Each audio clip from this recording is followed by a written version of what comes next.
da expulsão. Vamos falar do Paquetá também. Tudo isso faz parte do nosso pacote. Começamos, então, falando desse Corinthians copeiro do Dorival. Impressionante como o Corinthians parece que entendeu a Supercopa, como o Flamengo do Felipe Luiz não conseguiu neste domingo. Boa noite para o André Kfouri. Boa noite também para o Gustavo Zupac. Achava que hoje estaríamos nós quatro, mas mais uma vez vamos para nosso início de semana. Fala, André, dou a palavra para você então para falarmos desse Flamengo-Corinthians, Corinthians campeão da Supercopa. Vamos lá, boa noite a todos. O Corinthians, ele mostrou mais uma vez, né, da mesma maneira que terminou o ano de 2025, foi campeão no dia 21 de dezembro da Copa do Brasil, ganhando o direito de disputar a Supercopa que foi realizada ontem, que deveria ser a abertura do nosso calendário em 26, mas muita coisa já aconteceu, né? E todas essas ocorrências, tanto no lado do Corinthians quanto no lado do Flamengo, nos ajudam a entender como e por que o Corinthians venceu o jogo por 2-0 e, consequentemente, ganhou a Supercopa. O Corinthians termina o ano ganhando um troféu, inicia, entre aspas, o ano, porque o Campeonato Estadual precede a Copa do Brasil, até o Campeonato Brasileiro, na sua primeira rodada também precede. E o Corinthians começa 2026 ganhando um troféu. Essa metamorfose, na falta de uma palavra melhor, que um clube em ruínas do ponto de vista administrativo, orçamentário, no sentido de não conseguir usar minimamente aquilo que é o seu maior patrimônio, que é o potencial do seu torcedor, que consequentemente faz do Corinthians um clube que tem um potencial de receita, de entrada de dinheiro gigantesco. Mas essa metamorfose que o Corinthians mostrou na Copa do Brasil e também mostra agora, que é um clube arrasado, conseguir colocar em campo como produto final de tudo que ele faz, um time que é capaz de ser campeão, talvez não aconteça em nenhum outro clube do futebol brasileiro. A gente estava conversando agora há pouco aqui, o Gustavo tem uma ótima frase, eu não sei se ele ia falar isso no ar ou não, se fosse eu vou falar antes dele, mas a frase é dele, não minha. O advogado vai ser contactado, mas você fica à vontade. O Corinthians, nos seus melhores momentos, ele ganha, como a maioria dos clubes, e ganha nos seus piores também. E os demais não fazem isso, né? Isso a gente já vem falando há algum tempo. Eu acho que a fila para pedir desculpas para o Dorival Júnior tem que ser muito grande, mas ela não será. A gente sabe como essas coisas funcionam. As pessoas esquecem o que elas falam, esquecem o que elas pensam.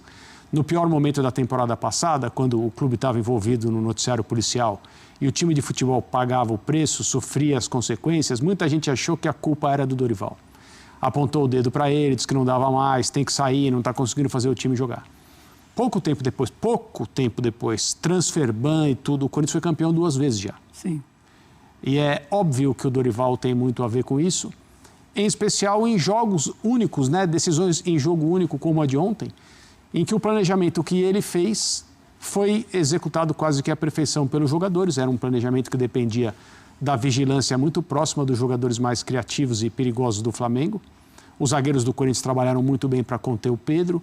Os meio-campistas do Corinthians, independentemente da sua característica, fizeram um trabalho sem a bola espetacular no jogo. Foi um dos melhores da fase de grupos da Copa Sul-Americana pelo Ceará, quando recebeu o convite do Flamengo. Acho que para o Dorival, esse trabalho do Corinthians, que começou com uma expectativa baixa, né? O Dorival chegou num Corinthians muito complicado de trabalhar. É um trabalho que, de novo, né, e foi um trabalho pós-seleção brasileira, onde ele trabalhou mal, em um ambiente ruim, mas não foi um bom trabalho, né?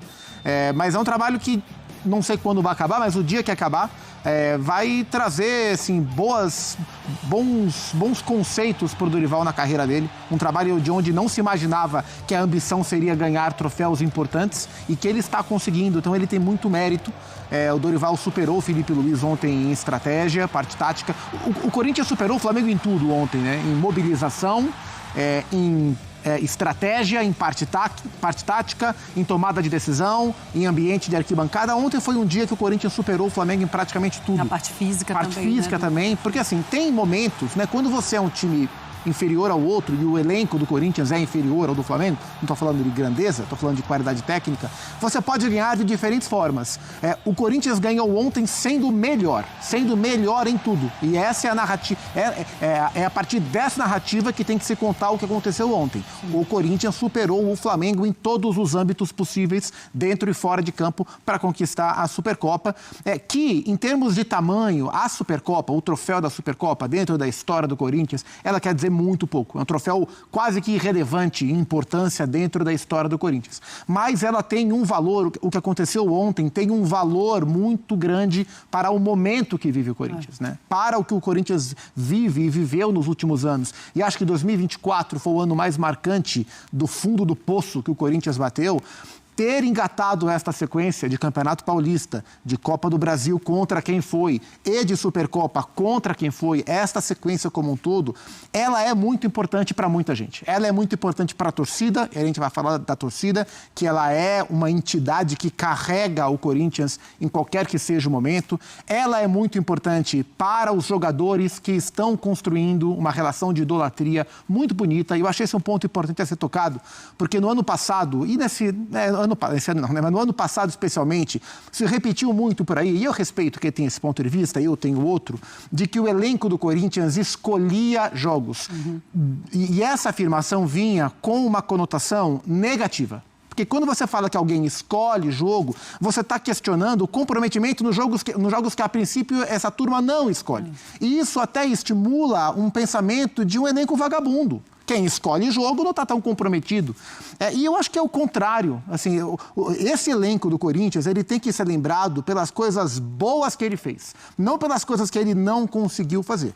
Esse elenco do Corinthians tem que ser lembrado como um elenco histórico, não como um dos maiores da história do clube, mas como um elenco que conseguiu, no pior momento da história do Corinthians, do ponto de vista administrativo, financeiro e, consequentemente, esportivo, devolver ao torcedor momentos que ele não imaginava viver nesta sequência, né? Então, assim, são jogadores com perfil de identificação com a torcida, são jogadores que entenderam a demanda do clube, são jogadores que, com muitas dificuldades para trabalhar nas últimas temporadas, alguns atrasos de pagamento, mudança de presidente, diretor de futebol pressionado, mudança de diretor de futebol, técnico criticado, inúmeras lesões, vários problemas, conseguiu devolver o Corinthians a lugares que não se imaginava que o Corinthians estaria no curtíssimo prazo. Então, mesmo tendo o Corinthians feito um brasileiro aquém do esperado, o saldo deste elenco, o saldo do trabalho do Dorival é extremamente positivo. E é assim que esse elenco tem que ser lembrado. E eu imagino e espero que momentos como o de ontem, para quem esteve em Brasília e para quem não esteve, tenha reforçado e mudado esse ponto de visão para quem enxergava esse elenco como um elenco acomodado que só joga quando quer. Não acho que esse seja o ponto. Então é uma conquista muito importante para o Corinthians, menos pelo valor do troféu e muito mais pelo que ela representa no momento em que vive um clube desse tamanho. Conhece muita gente que estava em Brasília, Gustavo Zupac? Algumas pessoas, hein? Algumas pessoas. Saíram felizes ou tristes? Elas estão roucas. Conversei com algumas aqui hoje, né, nas redondezas. Roucas, mas certo. Felizes. Tá bom, felizes. Tá bom. Olha, vamos falar ainda do Corinthians, vamos falar muito da torcida do Corinthians, de tudo que aconteceu lá em Brasília pela parte do Corinthians, mas precisamos também falar do Flamengo. O que é que está acontecendo com o Flamengo? Já é a terceira derrota em 3 competições diferentes e precisamos mostrar por que esse Flamengo não consegue encontrar esse caminho das vitórias. Olha os números em 2026. 4 poderia ter feito. Poderia ter feito. Seria uma catástrofe do ponto de vista do jogo, porque o gol que o Corinthians marcou, o gol do Memphis, foi um gol aparentemente legal, e aí a diferença seria muito clara no que né, na cronologia do jogo e o que aconteceria se o Paquetá tivesse feito o gol. Mas tudo bem, essa é uma outra conversa.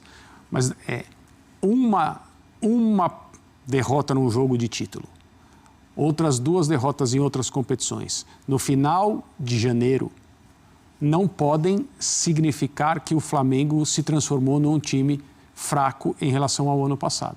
É preciso entender os momentos. E o momento do Flamengo é um momento complicado, por causa de tudo o que aconteceu, a necessidade de antecipar as etapas por causa do estadual, aí meio que vira uma bola de neve, vem a São Paulo, faz um jogo ruim, o São Paulo também num momento, do ponto de vista de pressão muito grande, venceu o jogo e bem vencido.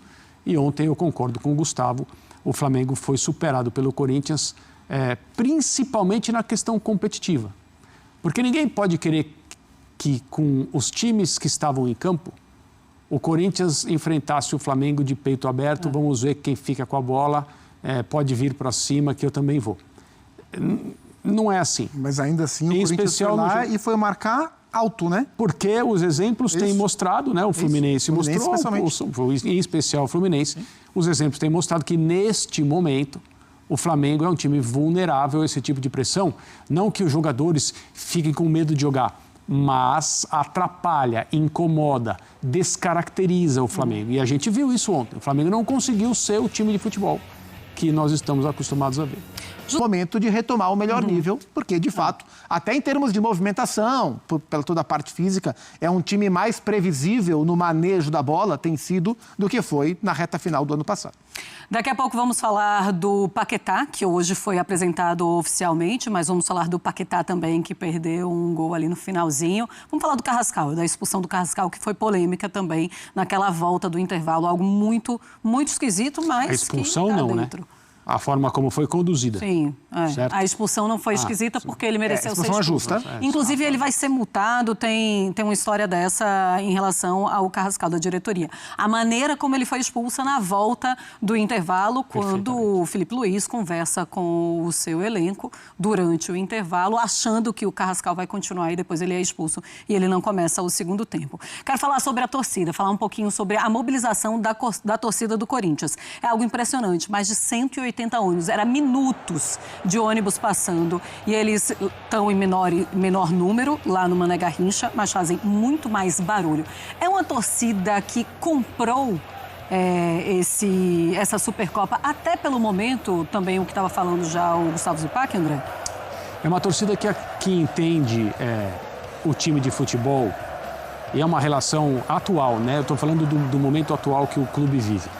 Porque as torcidas organizadas do Corinthians tiveram um papel fundamental dentro do processo político que resultou de muito tempo de desmando e de gestões predatórias. A gente estava aqui no ar, nossas equipes de reportagem estavam no Parque São Jorge, nas noites em que foram marcadas votações no Conselho Deliberativo para discutir a respeito do impeachment da diretoria anterior, por causa dos escândalos que foram levados a público, investigados pela justiça, etc.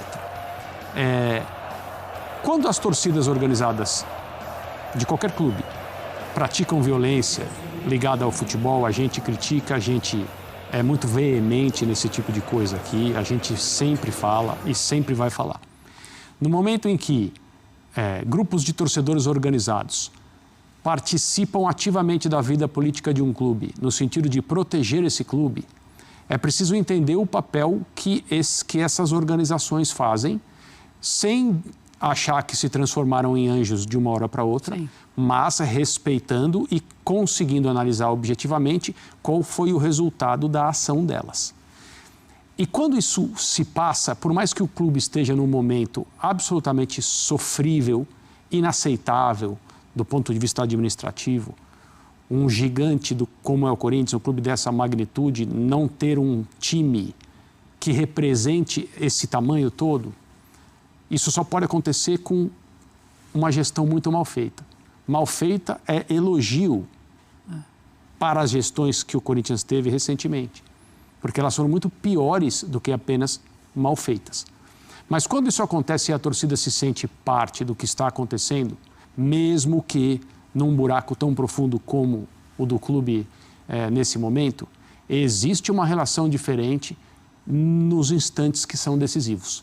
E isso aconteceu no Campeonato Estadual, aconteceu nos jogos mais importantes da Copa do Brasil. Não vamos nos esquecer, o Corinthians eliminou o Palmeiras no momento mais precoce, né? Claro, é tudo mata-mata, mas ainda longe da decisão. Mas no caminho para a final, eliminou o Cruzeiro, que era favorito tecnicamente, teve uma temporada de elogios, diferentemente da temporada do Corinthians. E a coisa da presença dentro do estádio, ela não é muito diferente do que sempre foi, porque a torcida do Corinthians é muito grande e ela se mobiliza demais. a coisa da invasão e tal. Então existe uma coisa histórica da qual a torcida se orgulha, que passa de avô, de pai para filho. E as pessoas, mesmo quando não saibam, não tenham vivido as coisas que aconteceram, sabem porque contaram a elas. Hoje se sabe de tudo, né, do ponto de vista de informação, notícia, etc. E querem participar. Então, a mobilização, a capacidade de mobilização e influência da torcida do Corinthians como massa é uma coisa muito séria. E interfere no comportamento dos jogadores em campo. Interfere no comportamento do time coletivamente. E ajuda a explicar o que, às vezes, o Corinthians é capaz de fazer como time de futebol. E isso não vai acabar nunca. Esse é o ponto. Isso só vai aumentar.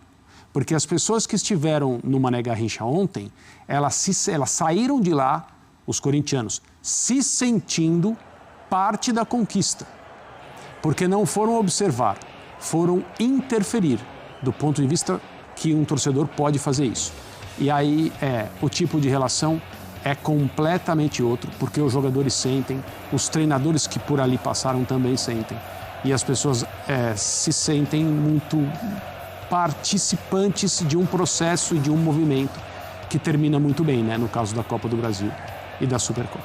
E a torcida do Corinthians vem se mobilizando e vem organizando essa invasão desde que ganhou a Copa do Brasil. Sim. Eles pensam nisso, eles organizam, já estava tudo ali planejado e ontem é o dia da coroação de todo esse planejamento e de toda essa festa que eles fizeram no Mané Garrincha. Acho que foi seu pai, André, que falou, acho que quando o Corinthians estava no auge do impeachment, de todo o problema político, ele disse: o Corinthians só não acaba por conta da sua torcida. É verdade. E é verdade.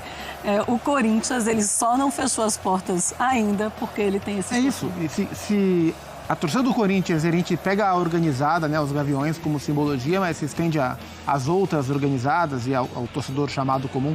Se a torcida do Corinthians fez o que fez com o time nas páginas policiais, com a gente gastando muito mais minuto para falar de crime do que para falar de bola, né? Se ela fez o que fez para fiscalizar, para cobrar, para protestar na quarta, mas na quinta estava no estádio em 42 mil todo jogo, gritando mais quando o time toma um gol do que quando o time faz um gol, o que ela não faria quando o time pode ser campeão, né? Então, acho que é um comportamento previsível, né, dado o histórico da torcida. E eu estava vendo os vídeos né, isso tá rolando na timeline, né, dos ônibus na estrada, aquela coisa realmente tocante do ponto de vista de mobilização, e quem era mais desavisado podia achar que tratava-se de uma final de Libertadores, mas era, entre aspas, apenas uma final de Supercopa, porque no fundo, para eles, importa muito pouco se é um jogo de Libertadores, se é um jogo de Mundial no Japão, se é uma Supercopa em Brasília, né? Acho que faz parte da cultura do torcedor corintiano. É por isso que todas as outras torcidas têm inveja do Corinthians. É por isso, pô. Porque não importa se é final de Libertadores, se é final de Mundial, ou final de Paulista, ou do que quer que seja. A gente tem esse espírito. A gente tem isso dentro de nós. Todo corintiano nasce assim, pô. É por isso que o corintiano não vira torcedor, ele nasce, pô. O corintiano, ele não é corintiano de coração. Porque um dia o coração para. A gente é corintiano de alma, porque essa alma nunca morre. Então, pessoal, eu fico me perguntando, na Supercopa, que para muitos da imprensa não vale nada, a gente fez o que fez. E quando chegar a Libertadores, que vai chegar, e vai chegar esse ano, vai chegar a nossa hora de ir para a final da Libertadores, e vai ser esse ano. E você vai ver a loucura que a gente vai fazer, porque de loucura a gente tende. Não é à toa que nos chamam do bando de louco. Representa com like, fiel. Seja mais um louco. Deixa o like aí e hype. E se inscreva no canal e ative o sininho para não perder uma notícia do Coringão.